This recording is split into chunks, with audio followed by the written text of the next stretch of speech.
আর আজকে আমি তোমাদেরকে বাড়িতে খুব সহজে কফি বানিয়ে দেখাবো। তো কফি তোমরা সকলেই মোটামুটি বানিয়ে ফেলেছো, তো আজকে আমি আমার মতো করে বানিয়ে তোমাদের দেখাবো। আশা করছি যারা সবে কফি বানানো শিখছো তারা এই ভিডিওটা দেখে খুব সহজেই বানিয়ে ফেলতে পারবে।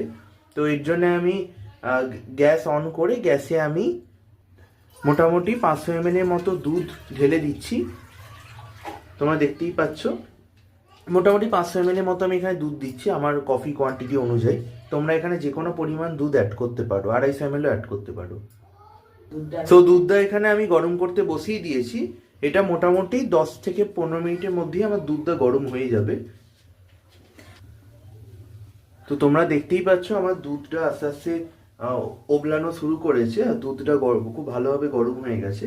তো দুধটা মোটামুটি উবলে গেলেই আমি নামিয়ে দেবো। তো এখানে দুধটা উবলে গেছে, এবারে আমি কফিটাকে জন্য আমি এটা নামিয়ে নেব। দুধটা এইভাবে তোমরা খুব ভালো করে গাঢ় করে নেবে আর ফুটিয়ে নেবে। ঠিক যেভাবে আমি বানাচ্ছি সেইভাবে তোমরা বাড়িতে আস্তে আস্তে করে বানাবে, তোমাদের কফিও দারুণ হবে।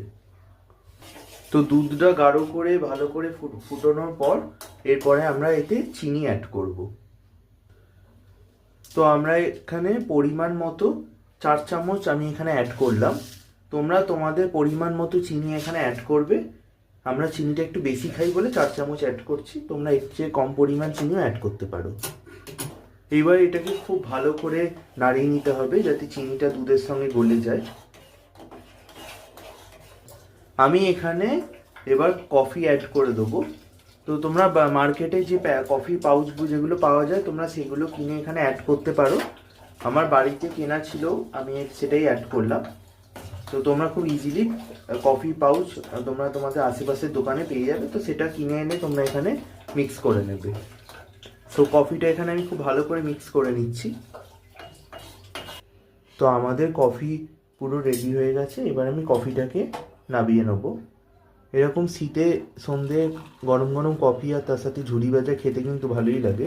তোমরা এই কফির রেসিপিটা অবশ্যই বাড়িতে একবার ট্রাই করে খাবে। শীতকালে আশা করছি তোমাদের সকলেরই এটা খুব ভালো লাগবে।